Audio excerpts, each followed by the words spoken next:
자, 이제 세 번째 이야기입니다.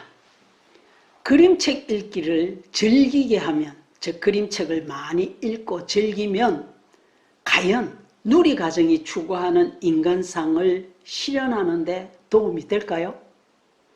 누리과정이 추구하는 인간상은 첫째, 건강한 사람, 둘째, 자주적인 사람, 셋째, 창의적인 사람, 넷째, 감성이 풍부한 사람, 다섯째, 더불어 사는 사람입니다.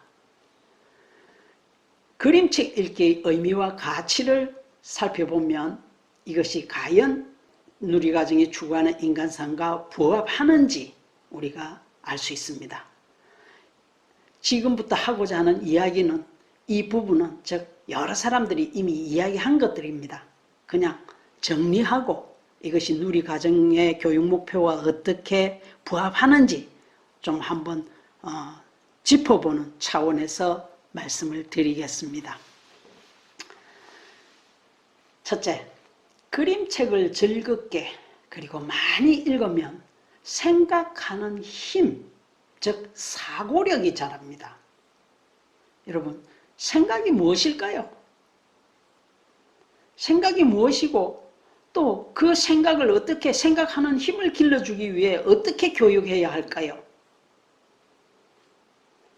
생각은 추리하고 추론하고 비교하고 분석하고 종합하고 판단하고 예측하고 상상하여서 우리 머릿속으로 들어오는 정보를 다른 정보로 바꾸는 활동입니다. 즉 의미를 해석하고 찾는 일입니다. 예를 들면 우리나라 대통령은 누구? 문재인 이러면 이것은 사고가 아닙니다. 이것은 단순한 기억일 따름이죠. 예, 단순한 기억은 좀 초보적인 수준의 인지활동입니다. 인지는요, 우리 머릿속에서 일어나는, 즉 정보를 받아들여서 정보를 바꾸는 모든 정신활동을 우리는 인지활동이라고 합니다. 근데 사고활동은 그 인지활동 중에서도 수준이 좀 높은 정신활동입니다. 사고활동도 물론 인지활동입니다. 그러나 그 인지활동 중에서도 사고활동은 좀 수준이 높은 활동이죠. 아까 이야기했듯이 추리하고 추론하고 비교하고 뭐 등등입니다. 그런데 그림책은 아이들의 사고를 촉발하고 촉진하는 다양한 내용, 다양한 인간의 모습, 다양한 삶의 문제들이 가득합니다. 그 어떤 매체보다 사고활동을 적극적으로 하게 만들어줍니다. 그러니까 그림책을 읽으면 저절로 생각할 수밖에 없게 되어 있다는 것입니다. 우리가 책을 한 권 예를 들어서 한번 생각해 보지요. 흰토끼와 검은토끼라는 아주 멋있는 재미있는 책입니다. 여러분, 이 책은 무슨 내용일까요? 흰토끼와 검은토끼 무슨 내용일까요? 하나는 흰 놈이고 하나는 검은 놈이니까 피부 색깔에 관한 이야기일 거다. 피부 색깔이 다르지만 서로 친한 그런 친구일 것이다. 뭐 이런 이야기일까요? 무슨 이야기일까요? 예, 우리는 미리 예측해 보게 됩니다. 상상해 보게 됩니다. 그리고 추리를 하게 되지요. 자, 토끼 두 마리가 숲속에서 놀고 있습니다. 그 토끼 두 마리의 머리 위에는 노란 무슨 꽃 같은 것들이 뿅뿅뿅 나와 있습니다. 무슨 뜻일까요? 여기는요, 우리가 사랑을 하면 이렇게 환상적인 상태에 빠지게 됩니다. 그림이나 책에는 아무 말이 없습니다. 다만 노란 그 꽃 같은 모양이 뿅뿅 있을 따름입니다. 우리는 이것을 보고 추리를 하지요. 상상을 하지요. 그리고 판단을 하지요. 예측을 하지요. 자, 아마도 둘은 아주 사랑하는 사이일 것이다. 이렇게 생각해 볼 수가 있겠습니다. 그 다음에 둘이가 한참 놀다가 한 놈이, 즉 검은 토끼가 슬픈 표정을 짓습니다. 자, 흰 토끼의 표정은 어떨까요? 그야말로 사랑하는 자의 아름다운 표정입니다. 우리는 여기는 사랑하는 자의 아름다운 표정이라고 써놓은 것도 없고 아무도 알려주지 않지만 우리는 그림을 보면서 추리를 합니다. 그래서 왜 그러니? 그러니까 뭐 좀 생각하느라 그래 그럽니다. 그리고 또 한참 놀다가 둘이는 재밌게 뛰어다니면서 놀다가 또 검은 토끼가 슬픈 표정을 짓습니다. 그러니까 흰 토끼가 또 말합니다. 왜 그러니? 뭐 좀 생각하느라 그래. 그럽니다. 그리고는 또 둘이서 놉니다. 그러다가 검은 토끼가 또 슬픈 표정을 짓습니다. 왜 그러냐? 뭐 좀 내 소원, 내가 뭐 좀 생각하느라 그래. 그랬더니 무슨 생각을 아까부터 혼자서 그렇게 하는 거냐? 그렇게 물었더니 내 소원을 생각하는 중이야. 무슨 소원인데? 언제까지나 너랑 함께 있고 싶어. 흰토끼가 깜짝 놀랐습니다. 흰토끼가 그 이야기를 듣고 깜짝 놀라서 토끼 눈을 하고 뾰쭉 서 있습니다. 그리고 한동안 멍하니 서 있습니다. 왜요? 나랑 결혼하자라는 말로 받아들였기 때문입니다. 검은 토끼가 너랑 결혼하고 싶어하는 말을 하지 않았습니다. 다만 언제까지나 너랑 같이 있고 싶다는 말만 했습니다. 그러나 이 정보를 바꾸어서 흰토끼는 결혼하자라는 말로 받아들였습니다. 깜짝 놀랐습니다. 그래서 흰토끼는 다시 검은 토끼에게 말합니다. 그 말, 방금 네가 한 말을 다시 정성껏 좀 해줄 수 있겠느냐? 왜 그런 말을 했을까요? 그렇습니다. 결혼은 그야말로 굉장히 이 한평생 그 토끼의 삶에 있어서 굉장히 중요한 사건입니다. 그런데 지나가듯 한마디로 너랑 같이 살고 싶어 한다고 말해서 그래 나랑 같이 살자 이렇게 말하면 안 되지요. 좀 더 정성껏 좀 더 진지하게 그 말을 들어야 할 필요가 있습니다. 그래서 그 말을 다시 해달라고 합니다. 검은 토끼가 또 깜짝 놀랐습니다. 왜요? 흰 토끼가 그 이야기를 이렇게 진지하게 빨리 결정해서 받아줄 줄은 차마 몰랐기 때문이죠. 이런 이야기도 책 속에는 없습니다. 이렇듯 그림책 속에는 저절로 그림책을 보면 추리하고 추론하고 비교하고 분석하고 판단하고 예측하고 상상할 수밖에 없는, 즉 생각할 수밖에 없는 내용들로 가득 차 있습니다. 그런 걸 보면서 저절로 생각할 수밖에 없습니다.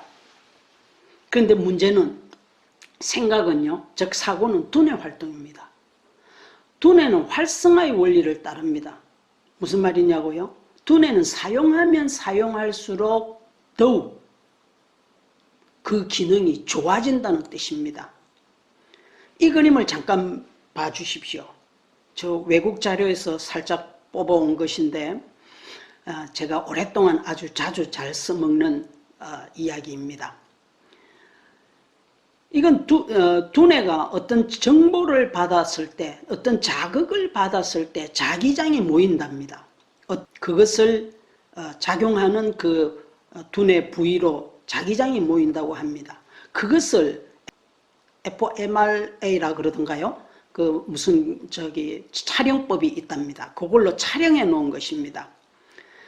근데 위의 그림, 왼쪽 그림은 왼쪽 두뇌의 그림이고 오른쪽은 오른쪽 두뇌의 그림입니다. 그런데 위의 그림은요, 유치원 시에 아이들의 사고활동이 원활하지 않은 아동의 그 두뇌 촬영을 한 것입니다. 그런데 이런 아이를 데리고 1년 동안 그림책을 읽어주면서 생각하고 토의하고 생각하고 토의하고 하는 과정을 거쳤더니 1학년이 되었을 때 두뇌 촬영을 다시 해봤더니 그런 언어적인 자극을 주었을 때 두뇌가 아래 그림처럼 변했다는 것입니다. 즉 정상적으로 돌아왔다는 것입니다. 이것은 무슨 뜻이냐면 그림책 읽기가 그냥 하나의 주장으로 우리 생각하는 힘을 길러준다라고 주장하는 것이 아니라, 하나의 주장이 아니라 과학적으로 증명될 수 있다는 뜻입니다. 분명 그림책 읽기는 아이들의 사고 능력을 확실히 길러줍니다. 이것을 어찌 마다하겠습니까? 자, 두 번째 이야기입니다. 두 번째는 그림책을 많이 읽으면 사람의 마음을 이해하게 만든다. 사람의 마음을 잘 이해하게 만든다라고 합니다. 대화는 다른 사람과 생각과 마음을 주고받는 일입니다. 여러분, 사람과 사람끼리 생각과 마음을 어떻게 주고받을 수 있을까요? 말과 글, 그림, 그리고 몸짓 등으로 주고받을 수 있을 것입니다. 그림책 속에는 말도 있고 글도 있고 그림도 있습니다. 그리고 그 그림책 속에서 다루고 있는 주요 내용들이 주로 사람의 마음과 감정에 관한 이야기들로 가득합니다. 이것을 자꾸 경험하면 사람의 마음에 대해서 눈을 뜨게 되지요. 그러니까 그림책을 읽는 것은 다른 사람의 생각과 마음을 주고받는 일이라는 것입니다. 그림책은 아까도 이야기했지만 주로 보이지 않는 사람의 생각과 마음에 대해 이야기를 합니다. 만약 한 인간이 다른 사람의 생각과 마음을 읽을 수 없다면 그는 결코 원만한 인간관계를 이룰 수 없을 것입니다. 여러분 어떻습니까? 인간관계의 질은 우리의 삶의 질을 결정합니다. 이야기를 많이 읽으면 아이들은 저절로 어떻게 인간관계를 맺어야 할지 알게 됩니다. 이야기는 인간의 생각과 감정 등의 주의를 저절로 기울이게 하기 때문입니다.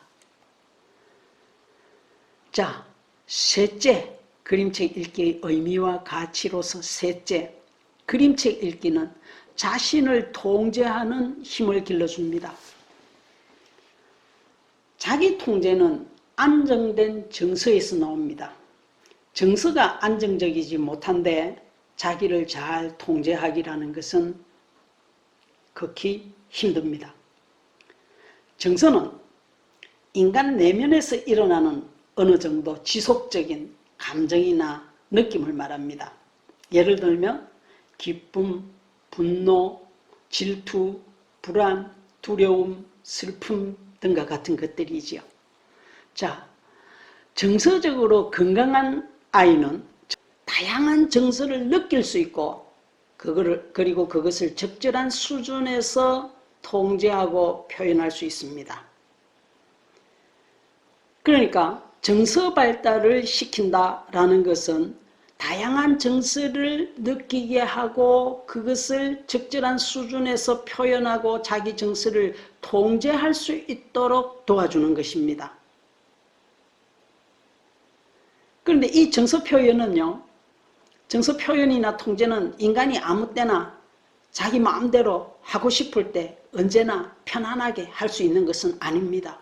이런 능력이 갖추어진 정서가 안정된 아이가 있고 정서가 안정되지 못한 아이가 있습니다. 그리고 이 정서는 사고활동과 깊은 관련이 있습니다. 인간 심리의 중요한 한 부분이죠. 그런데 이런 정서 발달 지도를 그림책을 통해서 하면 가장 효과적이라는 것입니다. 그림책 속에는 이런 정서 문제를 다룬 내용들이 너무 많습니다. 그리고 많은 사실들, 정서에 관해서 자기를 통제하는 데 관해서 많은 것을 알도록 도와줍니다. 예를 들면요, 몰리뱅이 쓴 소피가 하나면, 정말 하나면이라는 책이 있습니다. 우리가 너무 잘 알고 있는 책이죠. 자, 어느 날 소피가 고릴라 장난감을 가지고 놀고 있습니다. 근데 언니가 나타났어요. 이번에는 내 차례야 하면서 고릴라를 빼앗습니다. 그러니까 소피가 안 뺏기려고 다투게 됩니다. 그래서 막 서로 땡기고 밀고 하고 있는데 엄마가 나타나가지고 이번에는 언니 차례야 하면서 언니 편을 듭니다. 거기다가 소피가 잘못해가지고 장난감에 걸려 넘어집니다. 와, 소피가 화가 많이 났습니다. 완전히 세상이 빨갛게 보입니다. 화가 너무 많이 났어요. 네, 화산이 폭발할 것 같습니다. 그런데 소피는 더 이상 견디지 못하고 문을 박차고 밖으로 나갑니다. 들판을 막 달립니다. 푸른 숲속을 향해서 마구 달립니다. 마구 달리다가 큰 너도밤나무를 발견합니다. 그리고 그 위에 올라갑니다. 멀리 바다가 보입니다. 거기서 한참을 자기 마음을 달랩니다. 그리고 마음이 진정이 됩니다. 그래서 집으로 돌아옵니다. 집으로 돌아오니까 가족들은 아무 일 없었다는 듯이 소피를 반갑게 맞이하면서 안아줍니다. 그리고 앉아서 재밌는 게임들을 합니다. 이런 간단한 이야기죠. 그러나 여기에는 많은 것들이 내포되어 있습니다. 우리는 화가 나기도 하고 그 화가 너무나 강렬해서 화산 폭발을 하는 것과 같은 화가 날 때도 있습니다. 그럴 때 그 화를 그냥 완전히 폭발시키는 것이 아니라 좀 다른 방법을 찾아야 되겠죠. 정서를 달래야 되겠죠. 밖으로 뛰어나갑니다. 자연으로 뛰어나가면 가장 진정이 잘 되는 것 같습니다. 많은 그림책들이 그것을 가르쳐주고 있습니다. 멀리 바다를 바라보며 마음을 좀 진정시킵니다. 이런 이야기들이 그림책 속에는 수없이 많습니다. 이것을 한 권 읽고 두 권 읽고 세 권 읽고 여러 권 읽었을 때 아이들이 자기 정서 통제를 하는데 얼마나 도움이 될까요? 또 이런 이야기도 있습니다. 어린아이들은요, 혹시 엄마가 나를 버리고 어디론가 떠나버리면 어쩌지 하는 고민을 하기도 합니다. 그럴 때 예를 든다면 엄마 가슴 속엔 내 사랑 뿜뿜 등의 이야기를 읽어주면 아이들은 엄마는 결코 나를 떠나지 않는다 하는 것을 알게 됩니다. 엄마의 가슴 속에는 언제나 네가 있어서 엄마가 차를 탈 때도 일을 할 때도 밥을 먹을 때도 언제나 엄마의 가슴 속에 네가 있다. 네를 생각하며 산단다. 라는 것을 아이가 알았을 때 엄마에 대한 애착이 얼마나 건전하게 형성될 수 있을까요? 내 사랑 뿜뿜도 비슷한 이야기입니다. 이처럼 많은 그림책들은 인간의 정서 문제를 다루고 있습니다. 그래서 아이들이 어떤 불안을 느끼거나 무서움을 느끼거나 이럴 때 그 주제와 맞는 그런 어떤 책들을 골라서 읽어주면 훨씬 아이들은 정서적으로 안정될 것입니다. 책은 무지무지 많습니다. 넷째, 그림책을 즐겁게 많이 읽으면 아이들의 언어 발달이 신장된다는 것입니다. 그림책 읽기를 통해서 아이들의 언어 발달을 신장시킬 수 있다는 것입니다. 여러분, 언어 발달을 시키려면 어떻게 도와줘야 합니까? 단어를 익히고 문장을 익히게 만들어주면 될까요? 언어는 인간의 생각과 감정을 전달하는 의사소통의 수단입니다. 생각과 감정을 전달하는 의사소통의 수단입니다. 즉 그러니까 단어와 문장은 생각을 담는 그릇이라는 뜻입니다. 그러니까 언어 발달은 두 가지 차원에서 도와주어야 해요. 하나는 생각과 감정, 적절하게 생각하고 적절하게 감정을 담을 수 있는 그런 능력을 길러줘야 된다는 것이죠. 그래서 그렇게 하는 그 생각과 감정, 생각하기의 문제이고 다른 하나는 그 생각을 담아야 하는 그릇, 즉 언어의 문제입니다. 단어를 익히고 구문을 익히고 또 어휘와 구문을 적절하게 사용하는 문법을 익히는 것도 가르쳐야 합니다. 그런데 그림책 읽기는 이 두 가지를 모두 다 가르친다는 겁니다. 그뿐만이 아니라 생각과 어휘를 전달하려고 하면 상대에 따라서 맞는 생각 그리고 상황에 맞게 전달해야 됩니다. 그림책은 이 모든 것들을 총체적인 방법으로 지도하는 좋은 수단이 될 수 있습니다. 좋은 매체가 될 수 있습니다. 언어 발달은 언어를 효율적으로 사용하는 능력입니다. 그러니까 다시 말하면 언어 발달은 생각하는 힘, 단어와 문장, 상황과 상대에 맞는 말, 여러 가지 어법 이런 것들을 익히도록 도와줘야 하지요. 그림책은 분명 이 모든 것들을 총체적으로 지도할 수 있습니다. 그 다음 5번째 이야기입니다. 그림책을 많이 읽으면 시각 문식성을 발달시킬 수 있습니다. 우선 그림책은 글과 그림으로 이야기를 전달합니다. 그러니까 그림책은 문학과 예술이 만나는 아주 독특한 예술 형태입니다. 현대는 이미지 시대입니다. 이미지를 읽거나 창조해내는 능력을 우리는 시각 문식성이다, 비주얼 리터러시다 이렇게 말합니다. 다시 말하면 시각 문식성은 이미지를 보고 그 안에 포함된 의미를 해석하고 이해하며 또 자신의 생각을 이미지로 표현해낼 수 있는 능력입니다. 그림책을 통해서 그림을 많이 보다 보면 이런 능력이 저절로 발달하게 된다는 것이죠. 그림책은 글과 그림으로 이야기를 전하기 때문에 그림책 읽기에서 그림 읽기는 필수입니다. 그런데 많은 사람들이 그림 읽기는 가르치지 않아도 저절로 읽게 된다고 말하는 분들이 많이 계십니다. 그런데 아닙니다. 그림 읽기도 가르쳐야 합니다. 이와 관련해서는 생각해 봐야 할 것들이 너무 많기 때문에 이 짧은 시간에 말씀을 드릴 수가 없습니다. 오늘 세미나에서는 이 말씀을 드리지 않고 다음 기회에 말씀을 드리도록 하겠습니다. 아이들은 어른들보다 그 훨씬 더 그림을 세밀하게 보고 다양하게 반응합니다. 그 다음 6번째 이야기입니다. 그림책 읽기는 자연으로부터 감동을 받을 수 있는 마음을 길러준다. 자연을 보고 감동할 줄 아는 인간, 자연으로부터 감동을 받을 줄 아는 사람, 그렇지 못한 사람의 삶의 질은 아마도 상당히 다를 것입니다. 그림책에는요, 수없이 자연과 자연을 즐기는 여러 내용의 그림책들이 참 많이 있습니다. 대표적으로 리디아의 정원이라든지 나랑 같이 놀자라든지 하는 것들이 있습니다. 리디아의 정원은 1930년 세계 대경제공황 때 미국에서 있었던 이야기입니다. 리디아의 가정이 세계 대경제공황으로 인해서 가족이 함께 살 수 없게 됐습니다. 그래서 리디아가 외삼촌 집에 맡겨지게 됩니다. 차를 타고 도시에 있는 외삼촌 집으로 갑니다. 외삼촌 집은 삭막하기 그지없습니다. 리디아는 외삼촌 집에 갈 때 꼬시를 가지고 가지요. 꼬시를 가지고 가서 외삼촌 집의 옥상에서부터 시작해서 꽃을 가꾸기 시작합니다. 온 동네가 삭막했었지만 전체적으로 꽃동네가 됩니다. 온 이웃들이 나와서 다 즐거워하고 행복해하고 얼굴에 웃음이 가득해집니다. 이만큼 자연은 우리들에게 행복감을 줍니다.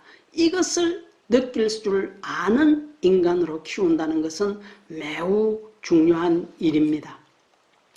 자, 지금까지 그림책 읽기는 생각하는 힘, 다른 사람의 마음 이해, 자기 통제, 언어 능력, 시각문식성, 자연으로부터 감동을 받을 수 있는 능력을 길러준다고 말씀을 드렸습니다. 이것들은 누리과정이 추구하는 인간상과 교육 목표와 잘 부합하는가요? 누리과정이 추구하는 인간상은 뭐지요? 첫째, 건강한 사람. 둘째, 자주적인 사람. 셋째, 창의적인 사람. 넷째, 감성이 풍부한 사람. 다섯째, 더불어 사는 사람. 어떻습니까? 이거 꼭 부합하는 거 아닙니까? 누리과정이 추구하는 이런 인간상을 추구하기 위해서 우리는 여러 가지 능력들을 길러주어야 하는데, 즉 신체 운동을 건강하게 사는 능력을 길러주어야 하고, 의사소통을 잘하게 도와주어야 하고, 인간관계를 잘하도록 도와줘야 하고, 예술적인 경험을 하게 만들어줘야 되고, 자연을 탐구한 능력을 길러줘야 한다고 말하고 있습니다. 자, 이것과 그림책 읽기는 어떻습니까? 완전히 부합하지요. 그래서 누리과정에서 책과 이야기 즐기기가 의사소통 영역에 포함되어 있는 교육 내용인데, 이것을 이렇게 중요한 교육 내용으로 잡은 것은 정말 잘한 일이라고 생각을 합니다.